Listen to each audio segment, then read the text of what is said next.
what about their rapid fire speech? Yeah, Can you speak about that? That was I remember reading that in the book. It was quite yeah, interesting. What they yeah. kind of like a chattering sound. It is a chattering sound, yeah, but it's a language, and that's also reported by Albert Ostman in his report to Mhm. John Green in 1950 something.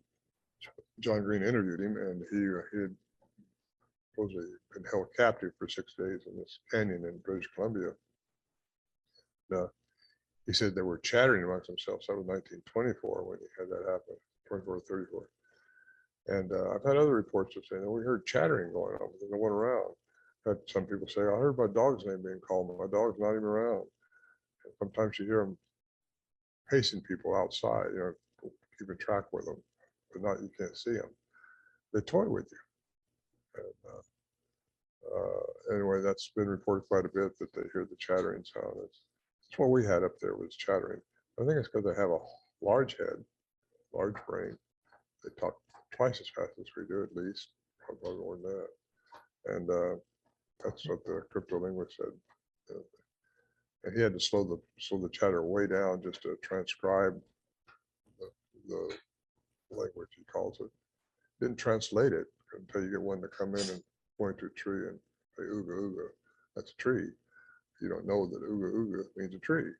You have to have that happen before you can get to what the language really means.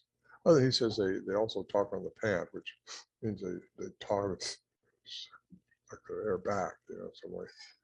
I just spoke with him a couple weeks ago up in somewhere in the state, and he's talking about that. Very informative how he knows what he knows and how he's listened to this stuff. They still can't tell you what they're saying other than they got a language by the human definition of language.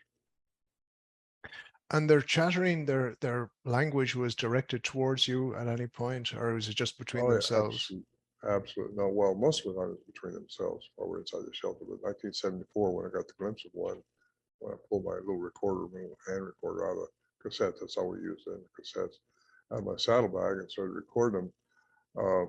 They were chattering amongst themselves, but then they started yelling out at me something. It sounded like a question, I don't know what, but I had nothing going on in my head saying they were trying to ask me something. I was just trying to mimic them when I yelled back. And I think they thought that was probably funny. I don't know what they thought, but it was quite an adventurous night, I got to tell you that, when your adrenaline gets going. When was your last encounter with them, Ron? Well, if you want to call it, if that light was an encounter that McCary and I saw in 2016, that would have been 2016. We said a light floating by. I was going to tell you earlier that missing 401, David Pilates, the hunted, uh, he reproduced that in 2018 with a videographer, and it's perfect the way he had it shown. Because we were up there, I showed him just how it went, just about the speed it was going, and he did it all just come floating down by us.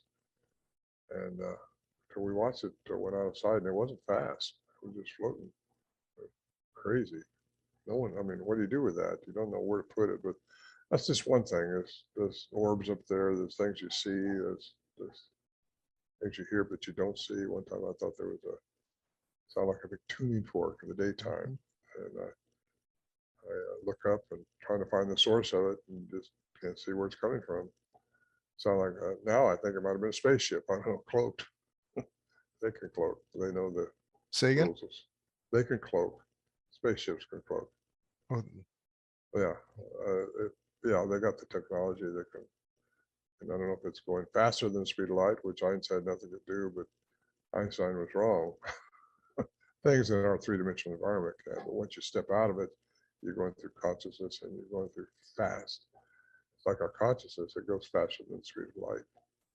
So things can go faster than the speed of light, but not physical things. He was talking about physical things, I'm sure. We should get the Hadron Collider in 2012 over in Switzerland, and it showed energy and matter interchanging. So that Alderax's theoretical physicists, proved out to be physically correct. He was able to move it that fast, and it popped into energy only.